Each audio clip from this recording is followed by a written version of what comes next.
Just to clarify, so we'll stay on stage the whole time? That's right. Once we curtain call, Okay. we'll curtain call, and then you guys will just sit right back down again. And we leave And our then masks? and that's when I'll come out and introduce Bob as the moderator for the talk. Okay, and do we leave our masks on? No, masks go off as soon as we start the show, and I think you don't need to put it back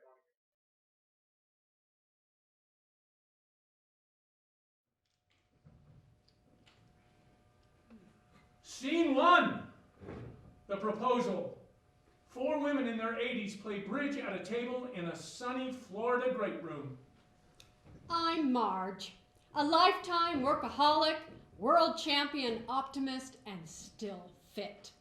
I love yoga, tennis, and Eastern philosophy. I'm Nancy. I'm pretty clueless about most things. I come from a poor family and didn't have many advantages growing up, so I turned to the Bible and my Bible studies classes for protection. I wear glasses and I try not to stand out in a crowd. I love to play bridge though, and I really like my bridge partners. I hope they like me too. I'm Emily. Some people say I'm dark. I say I'm a realist. A dark realist, if you will. My favorite book is T.S. Eliot's The Wasteland. Eliot was a realist. He was my kind of man. I'm Pat.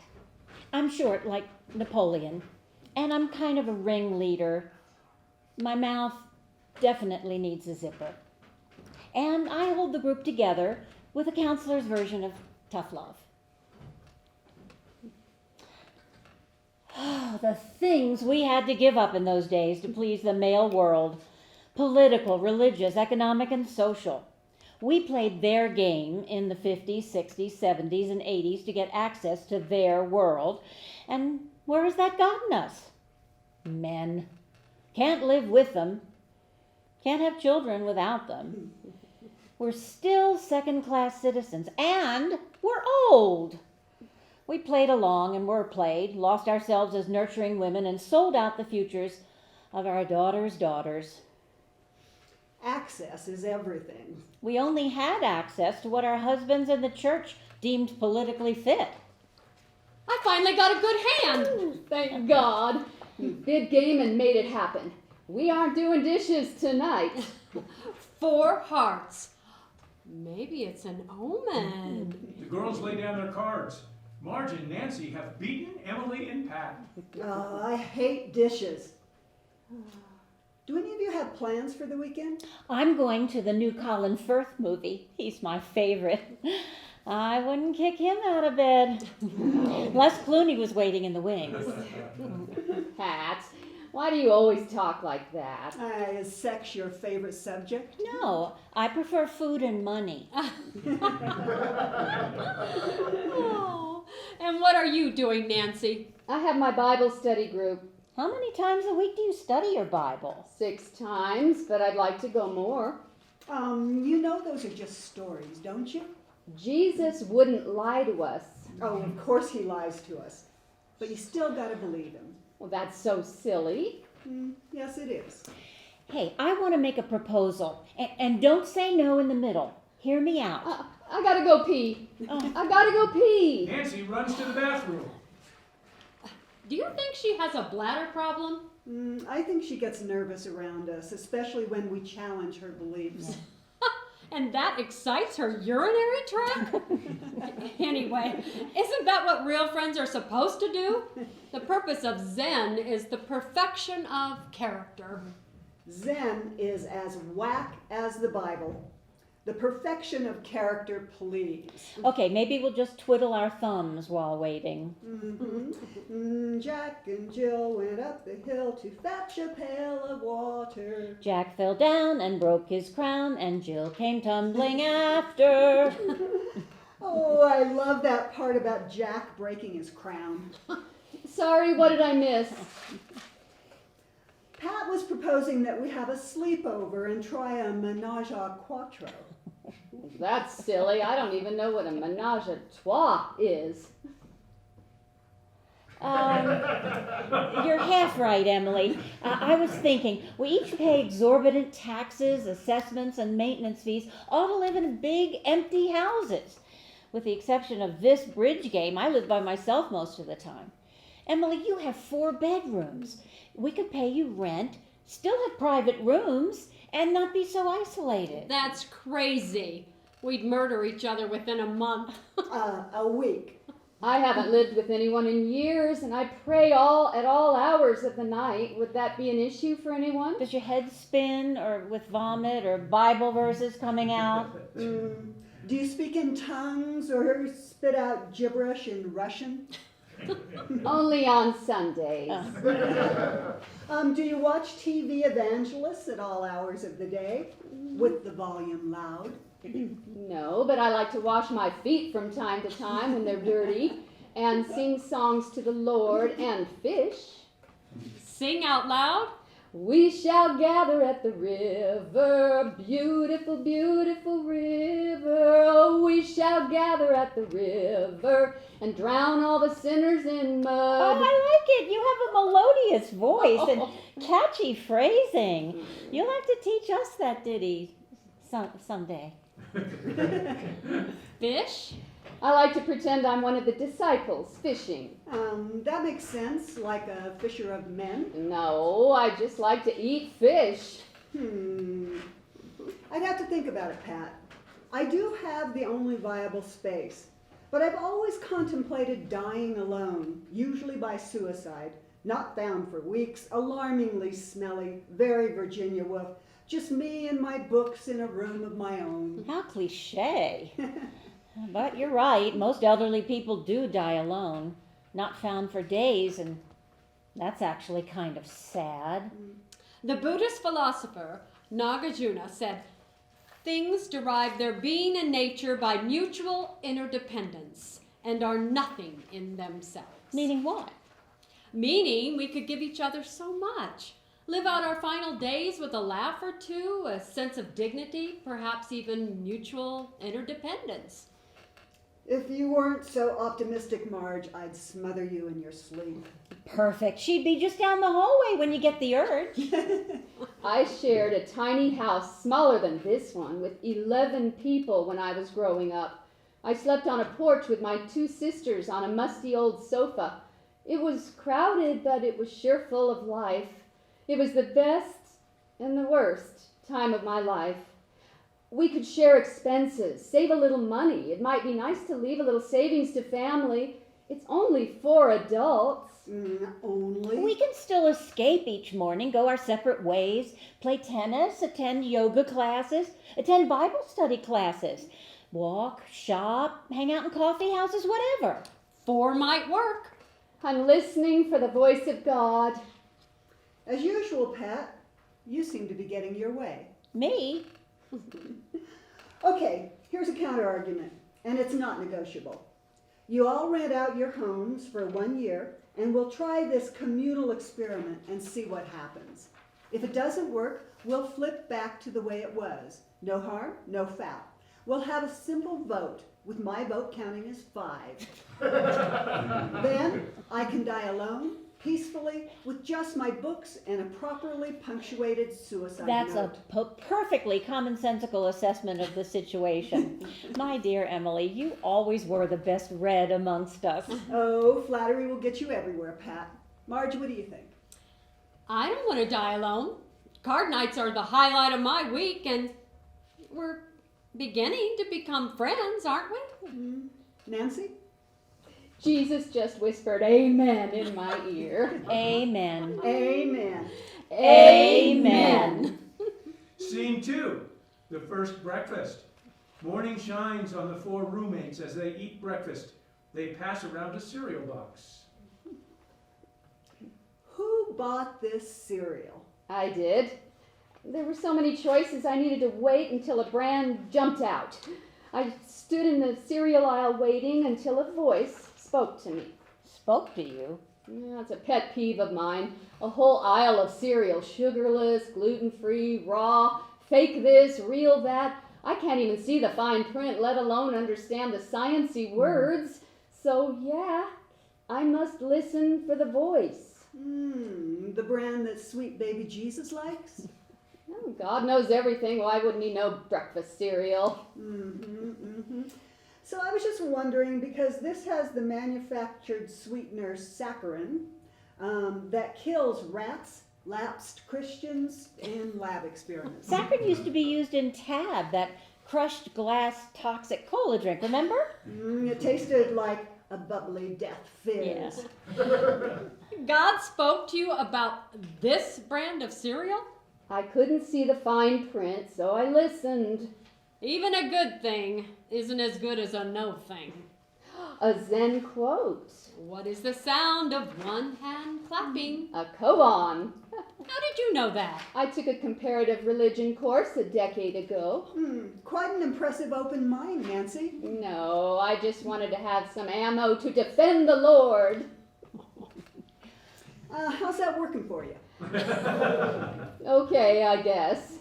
I now know what to say if someone brings up the Santa Claus hypothesis. I'm not going to even ask. I'm going to. What's the Santa Claus hypothesis? That Santa and God are both white-haired old men looking down on us, judging whether we've been naughty or nice, and bringing gifts based on our daily behavior. One's for adults and one's for kids. It's yin yang. Oh my God, if we survive this breakfast, we'll survive the entire year. But in the future, maybe bacon and eggs might be easier. It's like the first supper, but it's the first breakfast. I wonder if the disciples celebrated their first breakfast with Fruit Loops. I've yet to see that painting hanging in a museum. Andy Warhol might have attempted something like it. I think it was Wheaties box. He did soup cans. Why not Wheaties boxes? He did Marilyn Monroe, too. Everyone did Marilyn Monroe. Oh, remember, everyone, happiness is a warm puppy. Charles Schultz. Good for you, Marge. You see happiness everywhere, don't you? Each moment is charged with life. Even in the cereal aisle. Well, God is everywhere. Why wouldn't he be in the cereal aisle? Pat's working on a crossword puzzle. My pet peeve is when people younger than me call me sweetie or dearie, or worse, when they hold my hand crossing the street. I'd like to headbutt them into oncoming traffic, especially if it's a cop. They should be taking care of more important things, right? You mean like corrupt city officials? Don't get me started on Chicago politics. Precinct captains delivered the exact percentages that Mayor Daley needed for 30 years. Stalin would have envied his tightly managed bureaucracy. Daley didn't kill people. The hell he didn't. You might be more cynical than me, Pat. Anyway, my pet peeve is we elect representatives who don't represent us. Human nature is so easily corrupted. It's as if selling out was our national pastime. I can't figure out if life's a tragic comedy or a comic tragedy. That's how politics has always been. You're either with them or against them, and you damn sure don't want to be against them. The crazed writer-poet Charles Bukowski wrote a short story called "Politics is Like Screwing a Cat in the Ass." Well, I wouldn't know about that. I never did such a thing. Don't knock it till you try it. Poor kitty. Pat holds up the crossword puzzle. What's a 5-letter word for sympathy? Could be Jesus. Devil. I have to run to the bathroom. Don't do anything without me. Nancy leaves. My Jack used to scoff at the way the political system worked. It put him into an early grave. He was so depressed he wanted to believe in the lies of the mainstream media and even faked it for the kids. But he was deeply unhappy inside. It ate him up. Stress leads to cancer. I tried to balance his depression with a false sense of happiness for the sake of the family. Nancy reappears and continues a thought. It'll be okay. I just know it will, whatever it is, if we just pray. Nancy, where do you think our original role models for God came from? Maybe those ancient exalted fellows who were the only ones allowed to read or write for 99.99% of recorded history. And why do we call God the Father? Would a father let 29,000 children die each day due to preventable illnesses, poor water access, and lack of food? I think not. If God was a woman, she wouldn't let that happen. Maybe we should let the children run the world. You can't shake my faith with your blasphemous notions. Really, children running the world. Do you believe Jesus is God? Of course I do. I don't know. I'm so confused. Well, life's confusing. But I'm happy when I read the Bible, and I love to get lost in the stories. You go, girl. Find that warm puppy and curl up next to it. The eyes with which we see God are the same eyes with which God sees us. I find correlations and affinities everywhere. Don't use big words to knock my religion. Nancy, I hate all religions equally. Yours just appears to be the most benevolent of the bunch. Maybe because it makes sacrificial lambs out of all of us. You mean sheep. Go ahead and say it, Emily. If we're going to live together, we should be honest with one another. Like you are?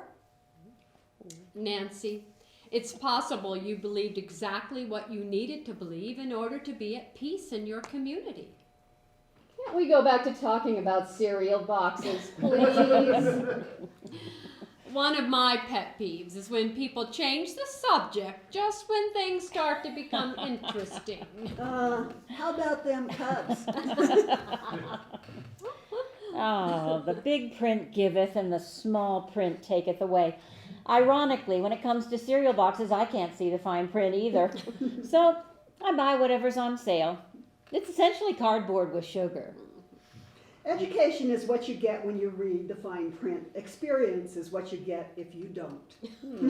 Frickin' lawyers. Lawyers. Scene 3, first month anniversary. Marge stretches in the down doggy pose on a mat. Pat clips toenails, depositing them in an empty cereal box. Emily fusses with dishes while Nancy reads her Bible. A new day. Oh, what a beautiful morning. Oh, what a beautiful day. I got a beautiful feeling, everything's going my way. Wow, that's when a musical was really a musical. Songs that stayed with you, some even to this day. To dream the impossible dream, to fight the unbeatable foe, to go where the brave dare not let you, to meet the unmeetable me. Sure, Pat, that's the Roger and Hammerstein's version. Well, I forgot some of it. I forget things from time to time, don't you? I remember everything, selectively. People who need people are the luckiest people in the world. Oh, that could be our theme for this little experiment. You know, this first month has been tolerable, but I still hate the mounting dishes. Oh, you're used to your privacy. It's been a win-win for me so far. I love that you let me sing. Thanks, Emily, for sharing your home with us. I'm staying busy in between meals with my favorite ladies. And please, leave the dishes. I'll do them. Nope. I'm trying to grow. I hated dishes when they were just mine, and now that we've got 4 sets, I really hate them. But growth without pain never lasts. Right, Marge? You've been reading my Zen books. They're next to the toilet. You do love to hate, don't you, Emily? It's good to love something, Pat. But I'm working on that part of me as well. Hate is volatility awaiting transformation. Turn that hate energy into love energy. Yin yang your internal perspective and your outer circumstances will change as well. Hate is love, freedom is slavery, war is peace. Orwell's 1984 is still the most pertinent novel we have. It takes the idea of doublethink to a new level. Ignorance is knowledge, truth is love, Trump is Biden. Cognitive dissonance for idiots? Hey, that's not a bad title for a coffee table book. They should make a musical out of 1984 with high stomping leather boots. Or Animal Farm with all those cute little Stalinist pigs. Well, I remember when I was grieving for Bill and trying to stay strong, I'd go to church and couldn't cry. Even with my shrink, I was dry. Then Les Mis opened, and that show broke the dam, sobbing the whole way. I saw it 4 times all over the world. It was my therapy, and cost almost as much, too. On my own, pretending he's inside of me. Inside me? Pat's X-rated version of everything. I sometimes pretend, fantasize, whatever you call it, about another time and place and even Jack. Is that why batteries are always on your shopping list? I can't control my dreams, Pat. Sometimes the dam breaks and washes over me. The invisible world's a strange and wonderful place, and sometimes more real than this one. What's wrong, Emily? I've never read 1984, or Animal Farm, or Zen books, but I've studied the Bible to death. I rarely know what the heck you all are talking about. Heck. That's why we're trying this little experiment to expand our horizons. You make me think about the glorious stories in the Bible and how they relate to Eastern mythology. I'm taking classes at Second City when I go back to Chicago this summer to help expand my wings. They teach storytelling, stand-up, and improv. We can all go back to school and learn a thing or two. There's a safe comfort zone I'm afraid to leave. Sometimes old habits are very hard to change. That's why you've got to change them. Otherwise, they control you.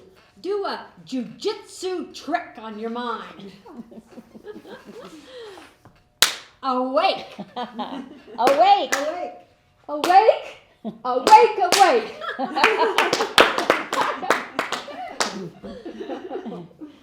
Remember when a standing ovation meant something? It was rare. It was only for the best of the best. Now Trevor Noah and Colbert get 2 minutes of mayhem just for showing up. It's crazy. It's undeserved. It's like kids getting trophies for everything under the sun. None of it makes sense anymore. Everyone's special, everyone's exceptional, everyone's entitled, and no one loses anymore. We're all the stars of our own TV show. It's called Facebook, Twitter, and Instagram. Now, don't get me started on social media. Sorry, I like Facebook. I want to see what my friends are doing. Someday you might not want to see all they're doing. We lived in the best of times. The Great War was over, the economy was booming, cars showed up in every driveway. When we flew, we dressed up. Flying was a treat. It was special. We were served dinner on white tablecloths, and the simplistic 50s allowed our backwardness to accelerate into the radical 60s. Touche. Let's not sugarcoat it.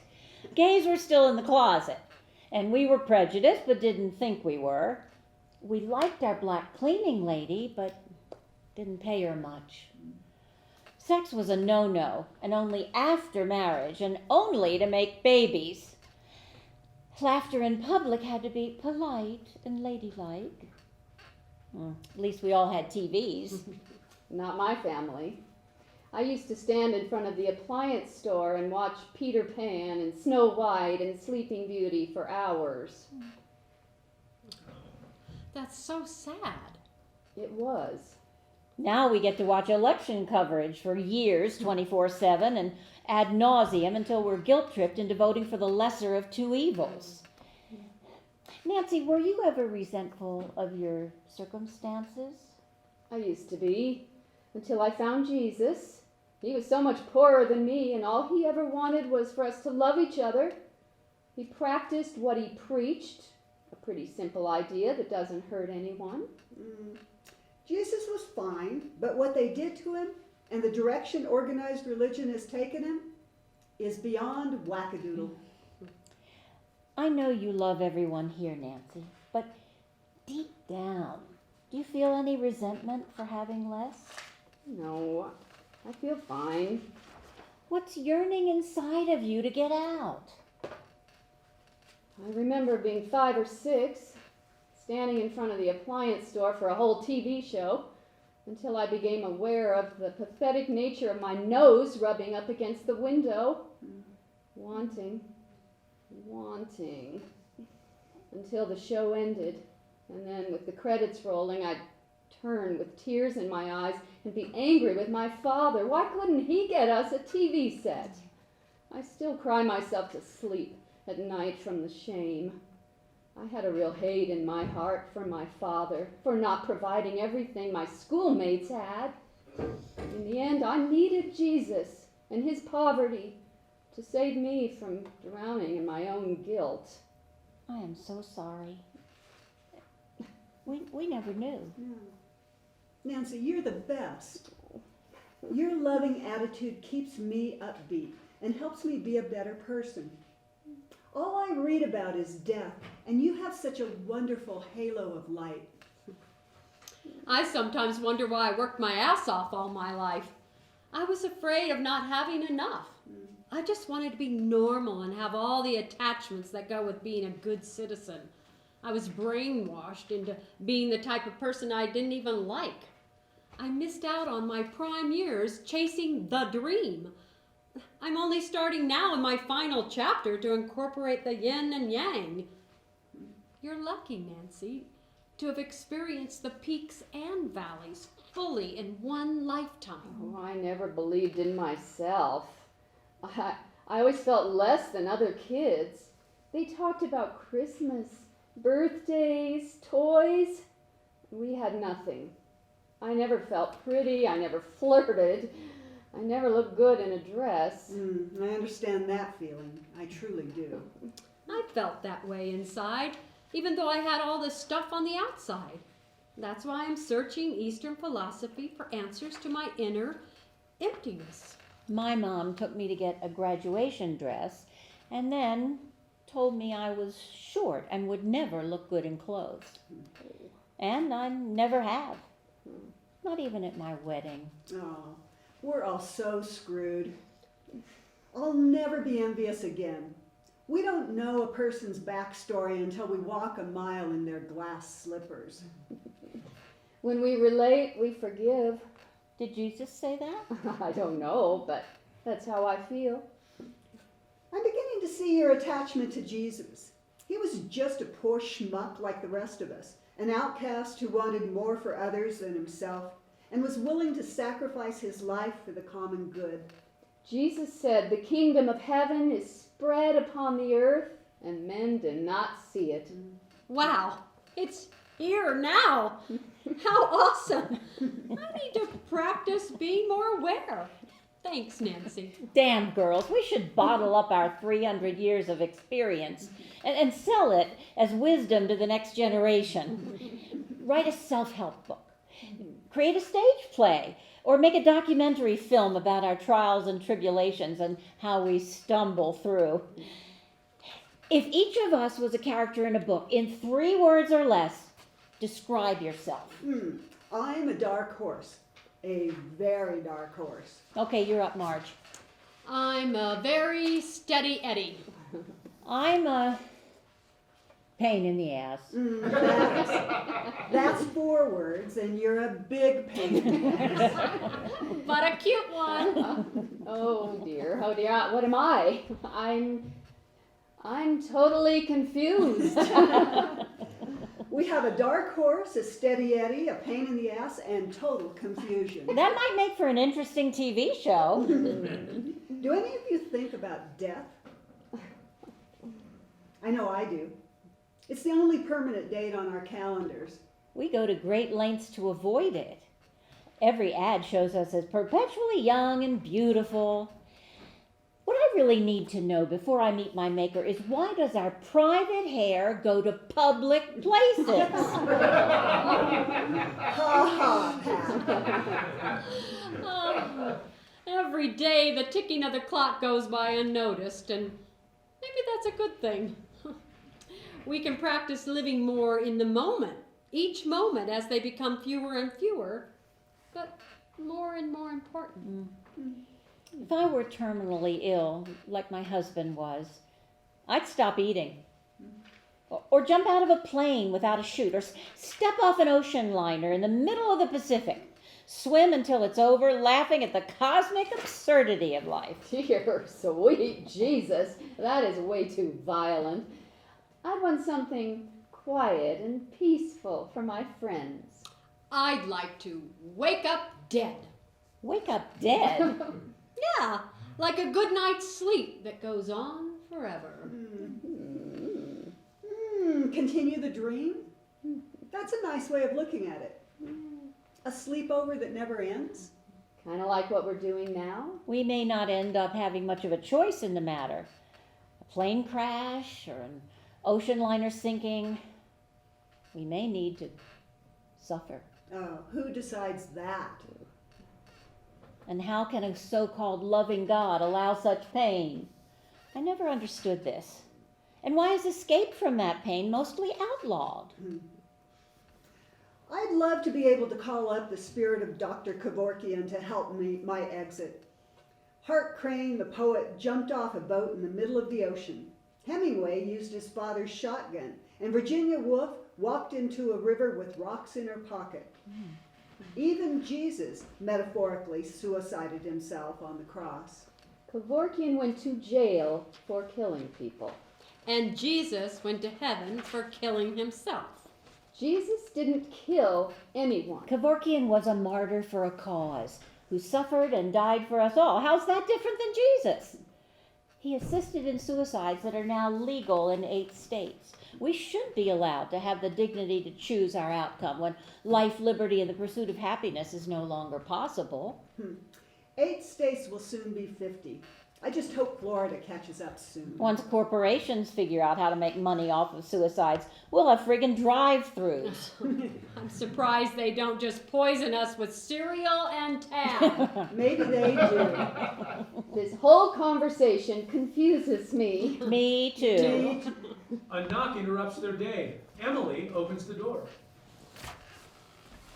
Oh, Billy boy, what are you doing here? I have business in Miami, flew into Orlando, picked up a car, and wanted to see how my favorite mom's doing in her new digs. Oh, gang, this is my Bill, my number 3 son. He'd be perfect if he wasn't a Republican. This is Marge. Marge, the golfer, the volunteer, and Zen Buddhist monk. You have 2 boys. Here's some golf balls. Bill turns and hands Sylvia Plath's Daddy and Other Poems to Emily. My phone conversations with Mom can get a little long, so even I know your reading habits. Emily, I got you a gift because you were kind enough to open your house to Mom. Oh, how did you know I was Emily? Your wardrobe betrays you. I haven't read this in years. Thanks, Billy boy. It was Daddy or Eliot's The Wasteland. Mom says you love the classics. So I did a coin toss and fate picked Daddy. Fate always picks Daddy. Nancy's just made her 2nd joke this month. Bravo! Bill pulls out a Cub hat for Nancy. Nancy, the Cub fan, bridge player, and the heart and soul of the Platinum House. Platinum House? That's what Mom calls this place. I wouldn't be surprised if she's writing a routine for Second City about all of her experiences here. She's probably hidden cameras in the plants and the toilet. She always has a project to keep her juices flowing. In fact, Shush, Bill, no trade secrets. Your mom told you everything about us? she has a big mouth. She's a bit of a show-off. She's the single biggest embarrassment of my life. Her mouth has a life of its own. It knows no boundaries. I mean, everyone's her audience. William Anthony Reynolds. Ouch. I remember that tone. I'm in trouble now. I just came by to ask you lovely ladies if I could take you out to dinner tonight. Oh, we're cooking, dearie. Oh, can we vote on that, Pat? No. And where's my gift, Bill? Haven't I always been enough? Bill's phone rings. He retreats. Is he for real? Where did you get him? He's perfect and so handsome. How did you train him so well, buying us all dinner? You just met my husband. Dead these many years, he shows up from time to time in the form of my son Bill.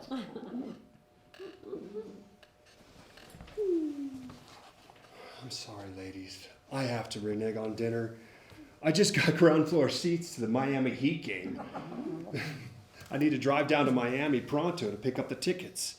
But on my way back, it's dinner for sure. Oh, we're already cooking dinner. Thank you very much. And we're having our amateur night this evening. Amateur night? Sounds almost as interesting as a basketball game. Is this another opportunity for Mom's comedy routines? Again, I'm sorry, but I'll see you all for dinner on the rebound. Oh. See, he's not so perfect. I heard that. I'd still trade for him. Me too. Me too. Scene 4, amateur night. Balloons pepper the ceiling. Salsa music fills the room. Wine bottles stand uncorked while the ladies wear costumes. I don't remember. Why did we agree to amateur night? This was a Pat idea thingy. Ah, yes. Bill recognized it immediately. Pat wants to practice her latest material on a live audience. We all agreed we're becoming too serious. Pat suggested this might break us out of that, and I, for one, am grateful to try anything new as long as it doesn't hurt another living being. But guests were your idea, Marge, not mine. I know, but that was before I realized I had no talent. Fear should be long gone by our advanced ages, ladies. Well, I'm not afraid to fail in front of you girls. I just don't want to screw up in front of my guest. We only have one guest each to worry about. I'm sure we all picked handsome young men, right? The doorbell rings. Emily answers and Brad, 40, the handsome tennis pro, shows off his tan, carrying 2 bottles of wine. The girls swoon around him. Have I got the right place? I brought a house gift. You all look so lovely. Were we supposed to wear costumes? I didn't know. Here's the white and red wine. I'll take the wine. Thanks for coming, Brad. I look forward to my tennis lesson tomorrow. I saved you a seat right over here. I'll sit on the other side. Can I sit on your lap? 3 jokes in 1 month. I wasn't joking. Doesn't your religion forbid sex until one is married? I think it forbids it even after marriage. No. They just forbid us from enjoying it. Ah, that's 4! Bravo! Very funny, Nancy. Am I the first guest to arrive? Yes. We can wait until the others show up before we start the show. Pour the wine, ladies. I'd like to propose a toast to our one and only guest. What? No, really? I did get 4 very odd, very inviting invitations that seemed a little redundant. Very inviting. Perhaps mine was a little overkill. Sorry, I do like to write. How clever you all are, and what an honor to be your one and only guest. More wine. A talent show was promised 4 times. Now I understand the wardrobe, ladies. Showtime! Marge, the luck of the straws and the fact that you're the only one ready, commence the cheer. Marge wears a cheerleading costume circa 1955. The high school St. Jude is emblazoned across her chest. Give me an A! A! Give me another A! A! Give me an R! R! Give me a P! P! A,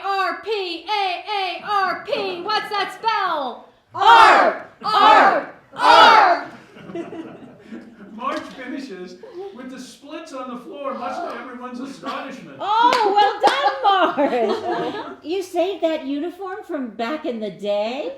And you still fit into it nicely. Cheerleading was my thing in high school. I led a troop of young ladies who could do the splits on command. It hurts to watch you. My hip just dislocated. It got us all husbands in college. I wasn't allowed on my school squad because I couldn't afford the outfit. And I couldn't do the splits. Oh, I'm so sorry. Girls at that age can be so self-absorbed. I know I was. Oh, we thought the whole world revolved around dances, boys, and football games. Oh, I would have killed to have become a member of the cheerleader squad. I would have killed myself if I became a member. Most of us, Emily, just tried to look and act alike. That's what was expected in those days. Conformity was our national religion. Still is. Okay, everyone say yes. Ready? 3, 2, 1. Yes! Oh, I lost myself in that TV window, watching, craving to be that perfect little girl I saw on nightly broadcasts, the perfect child in the perfect cereal commercial. One perfection for all? Pat, you always trip me up. Sorry, it's a minor flaw I need to outgrow. Whoa, gals. This is supposed to be a party, not a therapy session. Give me a C. C. Give me an R. R. Give me an A. A. Give me a P. P. What's that spell? Crap! Well, that AARP cheer just took a dark turn. We almost put Brad into an early retirement coma. Keep the wine coming and I can listen to almost anything. No worries, my mother and her friends have an opinion about everything. Your mother? Is that how you see us? Your mother and her friends? Pat, he's only here because we invited him to a free dinner and a few drinks. He's half our age, ladies.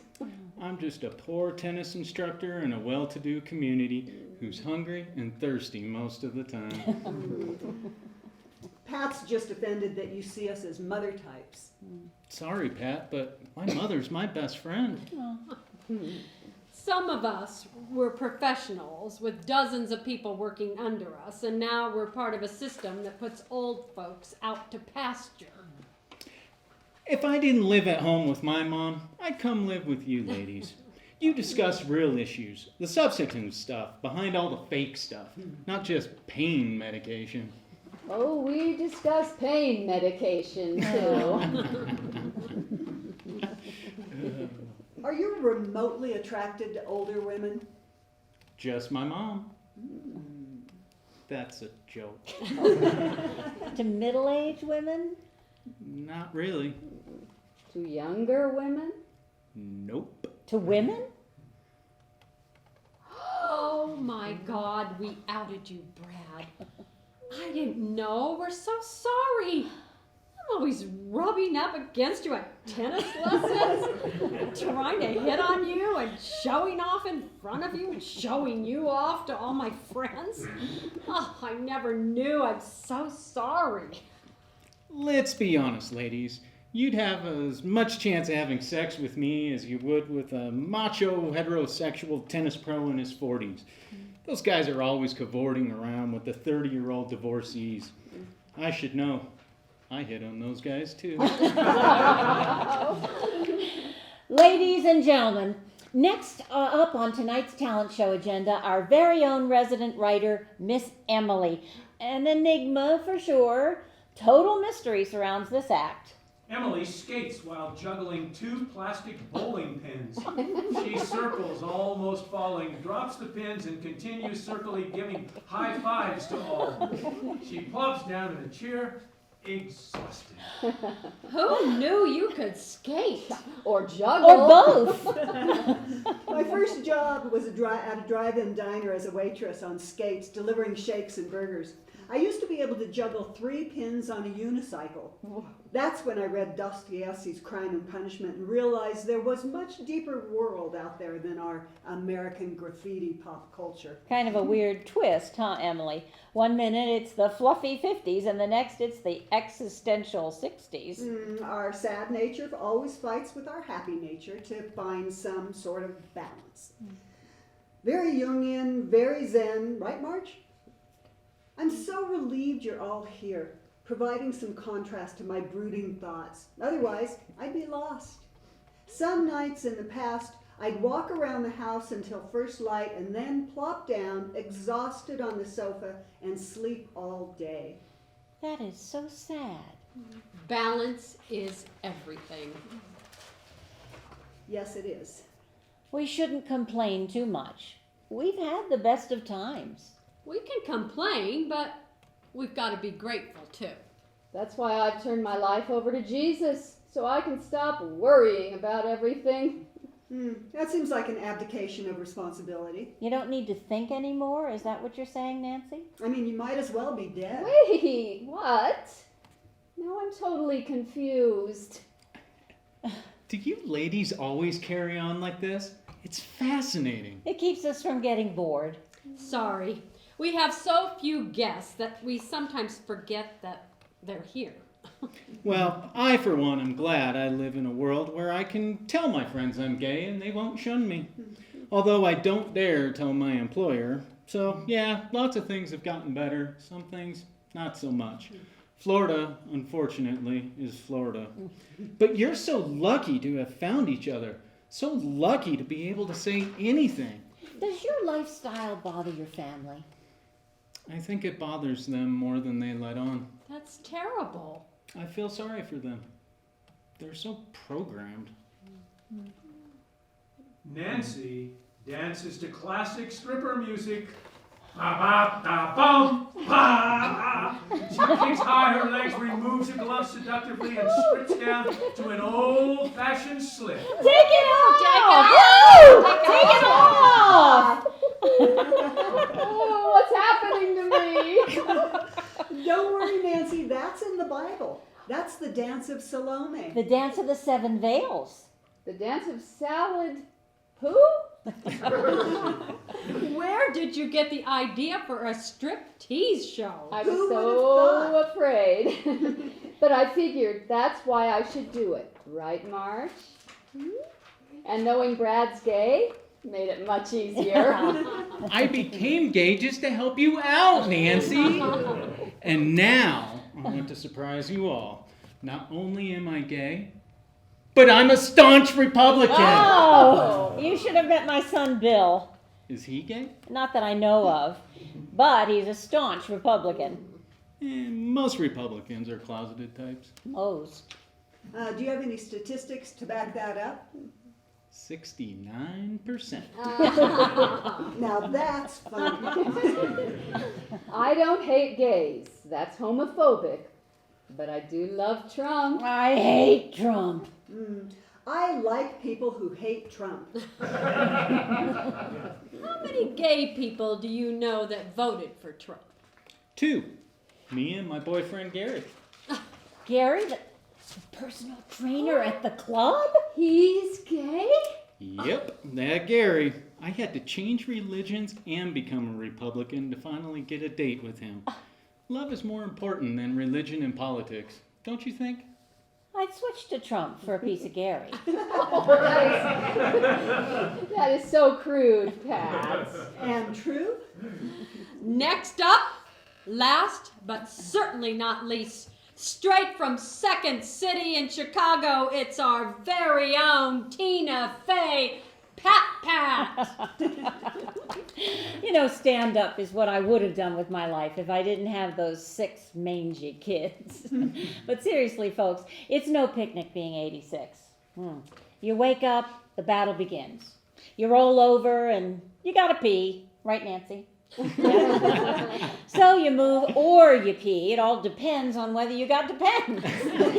So you do that, and then there's plastic bed sheets. They are mandatory at 80, and so is a petite vibrator.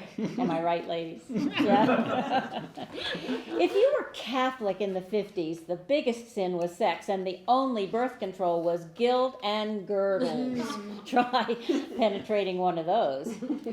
My mom said men only wanted one thing. But she forgot to tell me what. And that very same mom said, Patricia, do you know why women don't smile during foreplay? Because there's never enough time. When I was little, she called the forbidden paradises up there and down there. At 12, they became known as no and never. Recently, I watched Orange is the New Black with my granddaughter. Oh my God. I finally know the difference between the 3 V's. Virgin, Viagra, and vagina. And it only took me a lifetime. Being 86 makes one obsessed with death. I Googled caskets. And they're so expensive these days. I tried pet caskets and 3 popped up. There was Sexy Barbie. That's a pink car for a gay dog with Ken and Barbie in the front seat. That's a ride I will never take. And then there was Hello Kitty, which smells like kitty litter for eternity. Ugh. And but if I live 1 more year and shrink 1 more inch, I can purchase Fido's Hideaway for $49.95. Or maybe I'll just use a sandwich bag for my ashes. As time goes on, one understands less is more. You know, people ask me, Pat, how would you like to die? And I say, with a scotch in one hand and Haagen-Dazs dripping all over me. We are so lucky. Laughter unburdens the soul. I feel so light tonight. Thanks for ending the show on such a high note, Pat. When can I move in? You ladies are adorable. I can show you a trick if you want. It's my only real talent, I think. Besides changing my religion and becoming a Republican, it's what won Gary over. Go for it, Brad. I hope it's another striptease. He puts a cherry stem in his mouth and pulls up his sleeves and retrieves a coin from his pocket, holds it up and presto, gone. Finds it in Marge's ear. A quarter for your thoughts. Gary likes that sleight of hand technique. Brad pulls out the cherry stem tied in a knot. I think Gary likes the tongue thingy. You have no idea. Oh, I hope this night never ends. This has been so much fun. We must declare a 5-way tie. All for a tie, raise your hands. Best night ever. You're such a good soul, Marge. I know I will feel so much lonelier at home with my mother, seeing and feeling the gracious, loving vibe in this house. Amen, sister brother. Amen. Scene 5, the Come to Jesus meeting. The roommates lounge around. Pat eats ice cream directly from the container. Marge and Nancy compete, adding puzzle pieces to a Buddha statue, while Emily is buried in a comic book. Hey guys, we need to have a come to Jesus meeting. That sounds interesting, Pat, but you can come to one of my Bible study groups anytime if you want. And it's called a come to Jesus meeting because it's supposed to be honest, revealing, and forgiving. But more importantly, we'll save thousands in shrinks bills and unload our excess baggage. A psychiatrist? I've never needed one. Or was it a psychologist? I'm not sure what the difference is. One dispenses pharmaceutical drugs and the other pharmaceutical advice. At least a psychologist pretends to listen before they dispense drugs. Let's listen to each other. Give feedback, forgive, and save money. I'm all for saving money. I went to a shrink for 20 years and all I got was a certificate of completion. Completion of what? 20 years, 50 visits a year, 1,000 sessions, $100,000, and 1,000,000 mother's little helpers. All for what? What a waste of time, money, and guilt.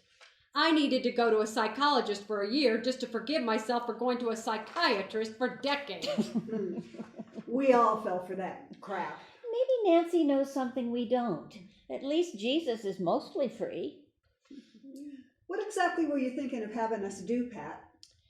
Girls, we're all getting to know each other. Why don't we sit around and be honest about our past and see where it takes us? Unburden any lingering mistakes and give ourselves a clean slate. Tell secrets?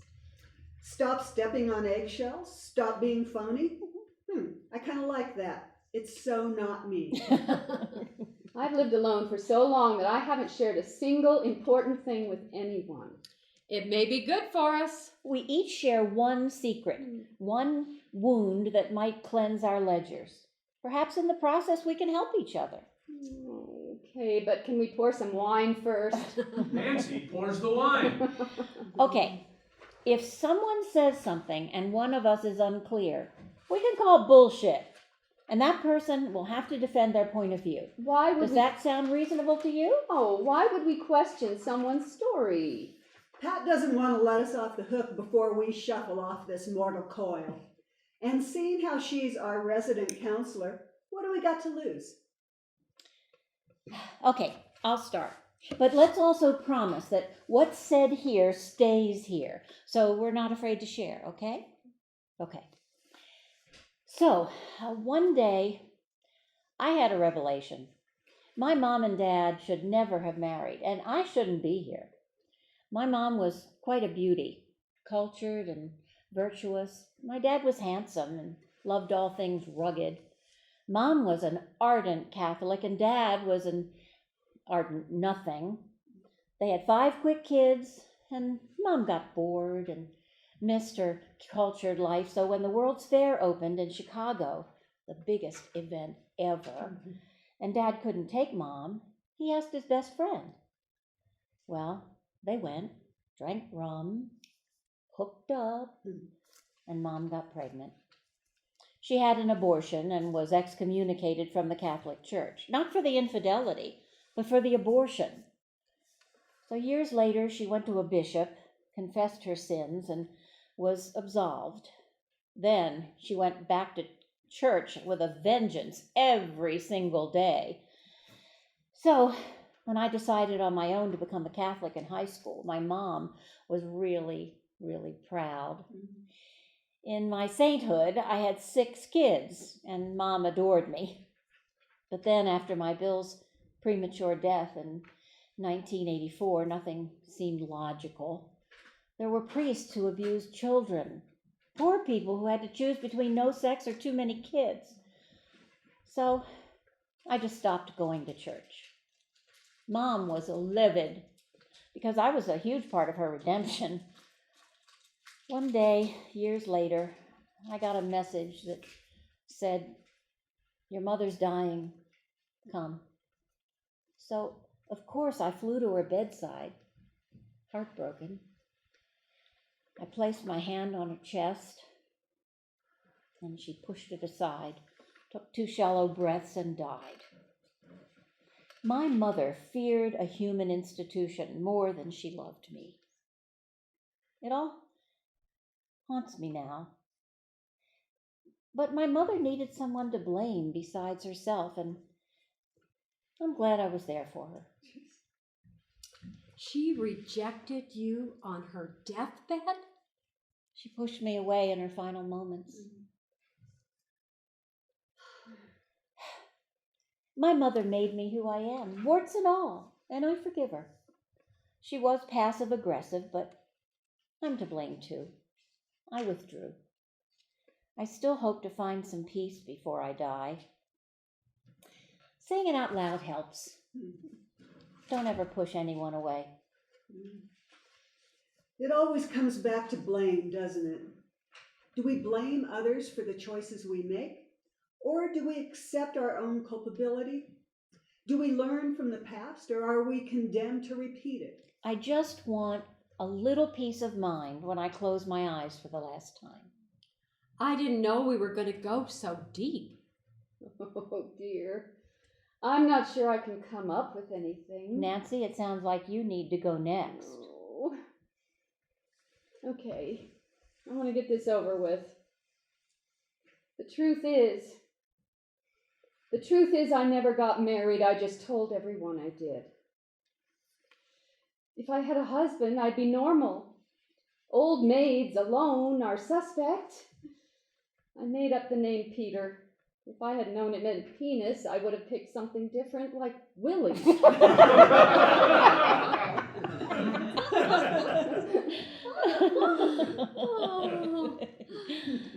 When I arrived at my Florida retirement community over a decade ago, everyone talked about colleges, kids, husbands, travel.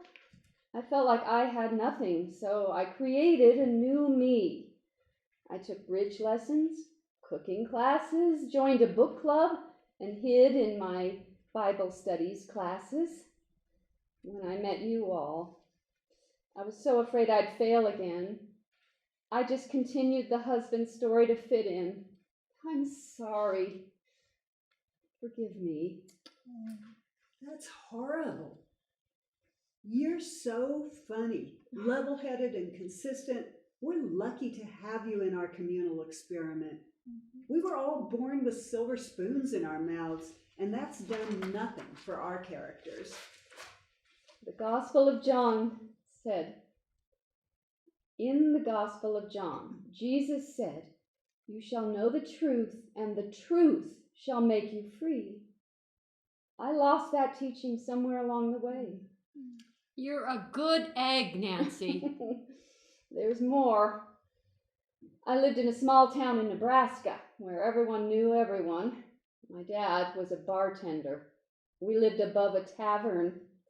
We had an outhouse, and my mother sewed curtains to make a little money. I knew I was smart, but I always felt stupid. Growing up, I was ashamed of my upbringing and my parents. And now at 85, it's almost over, and I have not done anything with my life but lie. We know so little about each other. What did you do before the retirement community? When I turned 18, I became a secretary and worked for the same company for over 50 years. Edward, my boss, I helped him as best I could, making reservations, buying beautiful gifts for his wife, giving advice. He wanted no relationship with his son Eddie, just because he smoked pot. Well, I convinced him otherwise. When Edward died suddenly, young Eddie stepped up and took over the business. Edward left me a good pension, but I'll cry when I say this. Young Eddie called one day out of the blue and gave me 20,000 shares of the family stock. And that was my ticket to a comfortable retirement. Were you in love with Edward? From day one. I think I hid it pretty well because Betty liked me and invited me to all the family functions. I guess Edward never saw me looking. I lived through small moments of light touching, a hand, an elbow, moments that I interpreted as more than they were. I lived through Edward's family. I needed a family to survive all those decades. How brave. We must adapt to survive. That's so Darwinian. So the Bible thing is more of a shield you hide behind? I cling to it like a close friend, like my only friend. Jesus was celibate, so why couldn't I be? Bible studies where I found a community of people who didn't judge me for my past. I guess that's the only real qualification. I guess the only real qualification is to be a sinner. I do like that about Catholics. If you show up on Sundays with a plump envelope of money, they'll forgive you for anything. I'm not that cynical about the church, Pat. There's a land of the living and a land of the dead, and the bridge is love. Uncooked people delight in the gaudy. Well-formed people delight in the ordinary. Which are we? I think we're ordinary sinners. But we can also forgive, can't we? Emily slouches to the floor with a ukulele and sings. My depression is my confession. My confession is my depression. You're not depressed. You are wonderful. Stop it, Nancy. Emily hurts all the time. She hides it well. Are you still taking your meds? When I remember. Okay, here's my past taboo story. My dad abandoned me when I was 7. He hung himself. I have taken medication in the past, but it's always seemed to make matters worse. As a child, I was told to buck up.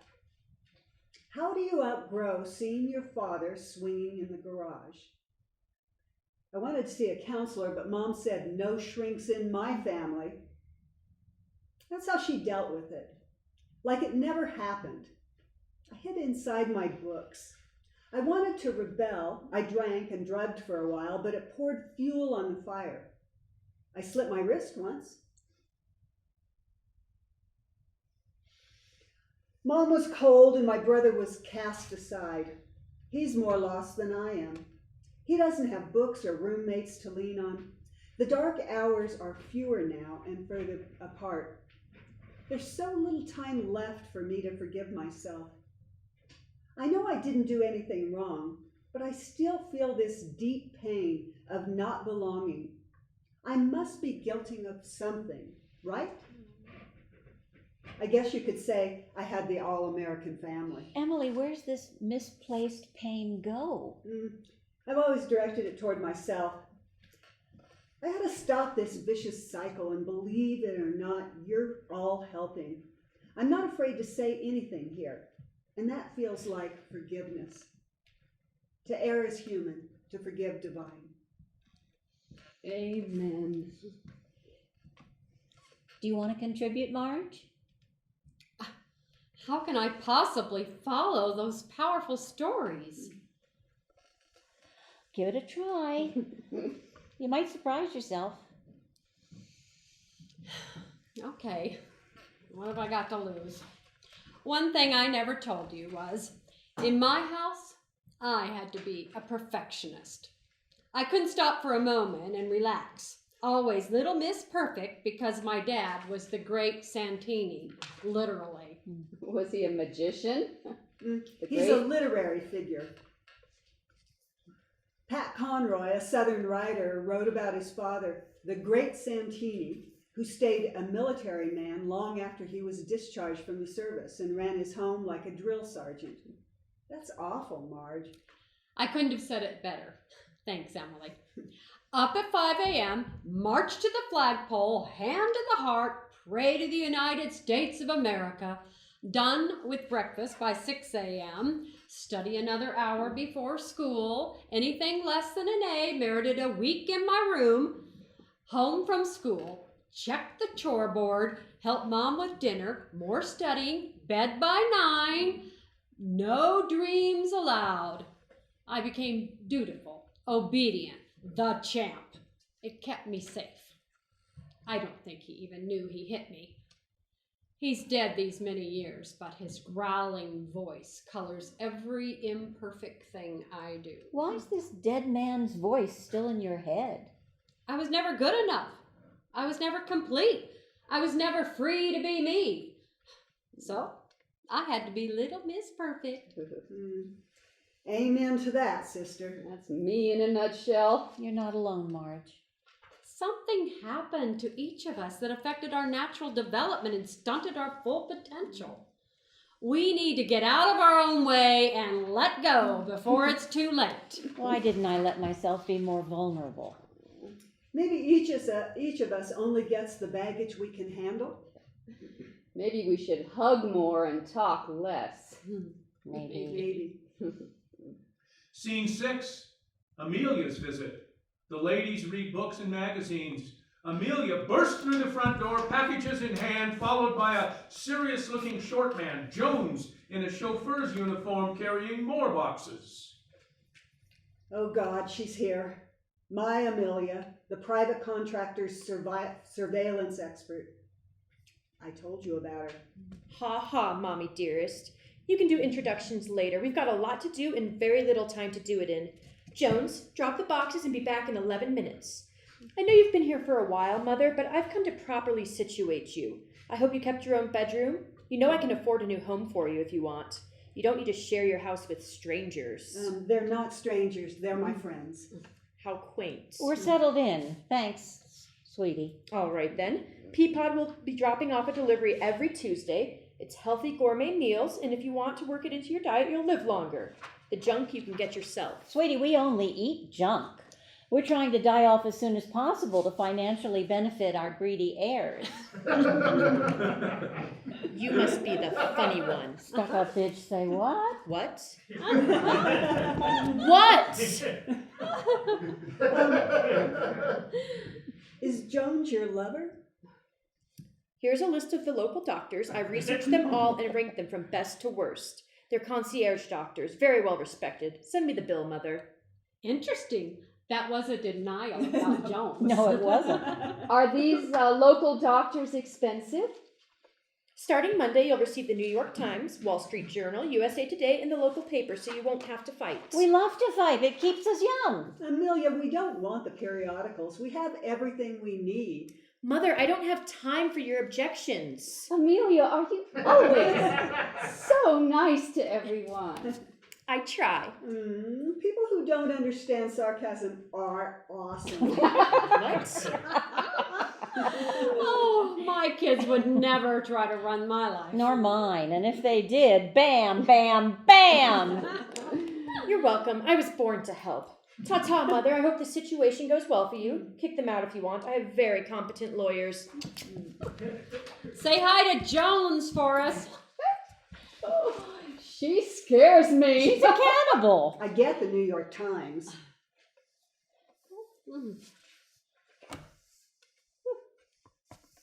Amelia rushes back in, drops a final box on the table. I almost forgot. I brought a gift for you. It's a lifeline. Don't ever take it off or you'll die. That sounds like a threat. What's a lifeline? It's a medic alert system attached to your body. I don't want to thank her. I want to obliterate her. When did she become so controlling? Oh, I can't entirely blame her. She's been taking care of me since she was 3. She used to run warm, not hot baths. She's always put the pieces of the puzzle back into place for me. Maybe we can donate our lifelines to a retirement community. Well, at least let's have Amelia back to plan our funerals. She means well. So did Hitler. She's not that bad. She's pretty bad. And I don't have kids. And you love everyone. I know, right? Like 3-day-old fish. 3 weeks. 3 months. I did indulge her a little. A little? Scene 7, Pat's birthing story, a new day. Pat lays down phone in disbelief. Grandchildren. Can't live with them. Too late to abort them. 16 is a lot. You were a rabbit mama. Yeah, I did eat a lot of salad when I was younger. After schmoozing me, Dylan said, "Oh, Grandma, I've missed you. I think about you all the time." Then he asked if he and his 3 pals could come by for spring break.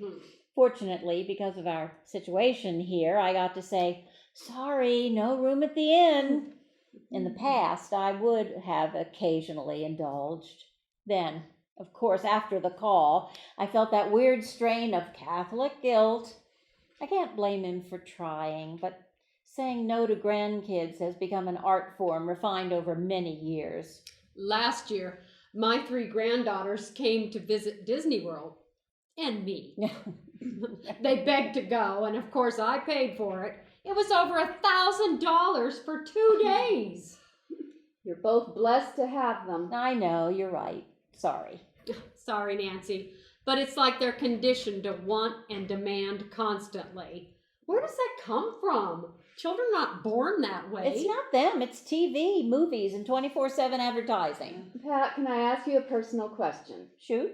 Why did you have all those kids? The Pope made me do it. Oh, He forced me to avoid sinful condoms, illegal according to the Catholic doctrine.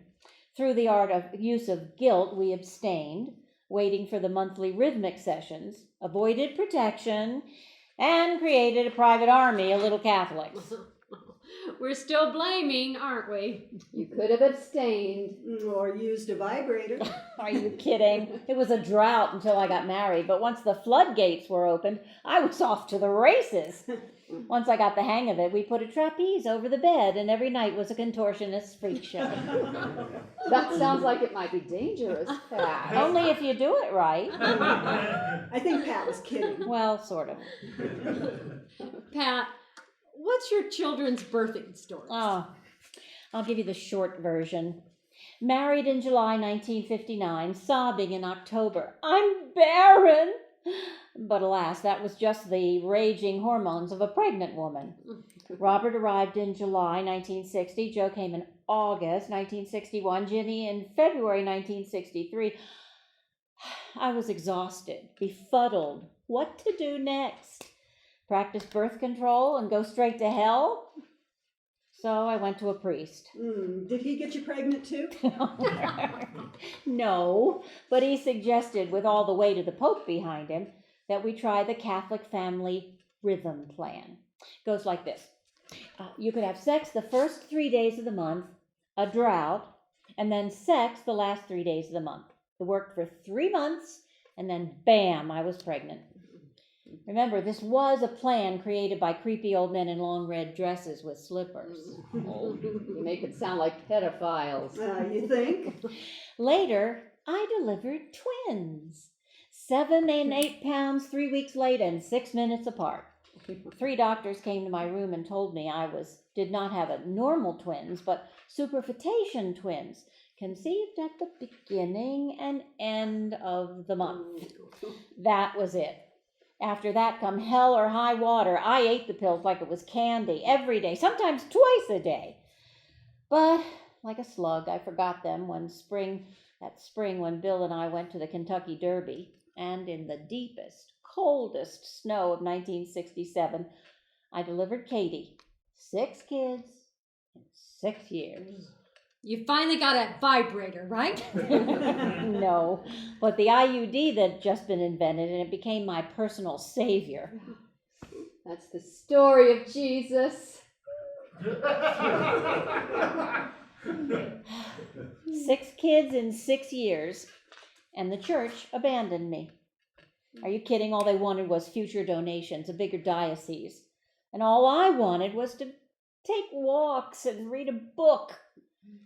The truth is, I never wanted kids, but that program was not built into the system. Get married, have a family, get a house, a white picket fence, blah, blah, blah. I don't regret it, but I was held captive to an old narrative. I made sure they were all fed, clothed, and loved, but they each missed out on the intimacy that they deserved. That's my biggest regret. You can't give what you ain't got. You're being too hard on yourself, Pat. Bill's an angel. It's not that I didn't love them. It just felt like I didn't make the choice. Like it was made for me somewhere out there. No wonder you're you, Pat. What's that supposed to mean?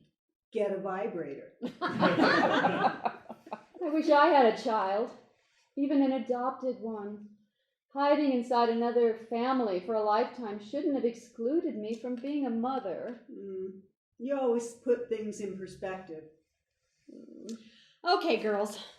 I need your 300 years of wisdom on something. My granddaughter, Danielle, says she thinks she might be gay. What does that even mean? Maybe she's confused. Do I encourage her? Discourage her? Or what? I know Jesus says it's wrong, but maybe he's wrong. Jesus lived with 12 men, disciples who would do anything he wanted, including wash his feet. Yeah, true, but And he lived with a virgin. 13 dudes, and Mary's still a virgin? Something ain't adding up here, girls. Maybe they were all gay. Or maybe just Mary. Like Danielle. My Danielle is a beautiful, sweet, and caring person. Jesus loved the outcast most. He didn't trip people up. He loved them all equally, didn't he? Marge, try talking with her. Communication is missing from most relationships. Yeah, I asked her what's confusing her, really. Communication can't hurt. I'll try talking. Scene 8, The Last Supper. A dinner table displays a festive meal. A birthday cake for Marge with 2 big white candles shaped like an 8 and a 4 contrast the chocolate frosting. That was delicious. Oh, I've never had lamb chops quite like those, glazed to perfection. And in the creamed spinach, did I taste nutmeg? Yeah, Mom's recipe. She may still be the best cook ever. Her pies were to die for. Well, why didn't you make one? Because I was too busy buying a birthday cake. My mom was a good cook, up until Dad disappeared her. Disappeared her? She wandered around the house like a zombie. She stopped contributing because Dad always put her down. Years later, I found out she and the postman met secretly on Wednesday afternoons. I'm so glad she had some joy in her life. Maybe Dad sensed it. Maybe that's why he was always so angry. He wouldn't associate with anyone. He got more demanding, more abusive, until she finally disappeared. When I was 15, she died of heart failure. Oh, a broken heart. That's so sad. Happy birthday to you, Marge. You are a miracle. We all are. We share so much in common. Happy birthday to you. Happy birthday to you. Happy birthday, dear sweet Marge. Happy birthday to you. Oh, I'm pooped. Thank you, one and all, for the best year of my life. We started this little experiment near my last birthday. Who'd have thought we'd still be here now? I don't want this adventure to ever end. I'm going to read a little Zen and crash hard. If you cannot find the truth right where you are, where do you expect to find it? Won't you stay for one small sliver of cake? I'll have a big piece tomorrow. It'll give me something stupendous to dream about. Marge exits. How does she do it? Up before all of us, golf, tennis, and she's hiked her 10,000 steps before dinner. She must think the great Santini's still watching. She's too good to be true. I think she's right. This has been one of the best years of my life. It's never too late to grow. Well, good night, ladies. Good night, friends. Night. Scene 9, The Final Curtain. Emily cooks. The morning ritual is in full swing. Pat attempts to sit in yoga posture on the sofa while doing a crossword puzzle. Nancy enters with her hair fixed, looking sexier than ever. Oh, last word. 8 letters ending in L regarding attitude toward life. Grateful. Bingo. Do you know what I'm fixing this morning? Pray tell. Pizza eggs. Oh, what's that? It's pizza crust with tomatoes, cheese, pesto sauce, bacon, and eggs over medium. Probably not the healthiest meal. I could add kale. And never you mind on that kale. Some of us don't want to live forever. It smells like dinner. Where's Marge? Probably doing 5,000 steps before breakfast. The show off. She was going to pay bills this morning. I'll check her room. Pat disappears. We hear knocking and calling out, "Marge!" in the distance. Pat runs back to the living room, stricken. She woke up dead! She woke up dead. What? Oh my God, she woke up dead. Emily and Nancy leave the room. We hear gasps and they return.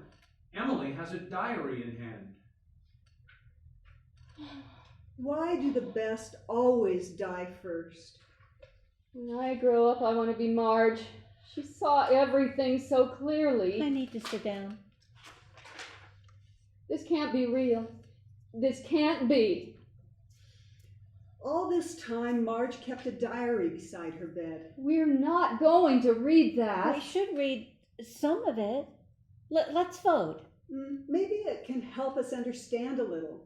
Nancy, just the first and last entry? Emily opens a diary, reads as Marge's voice fills the stage. Day 1. I'm here. I'm used to living alone, having things my own way, but the extra money will come in handy.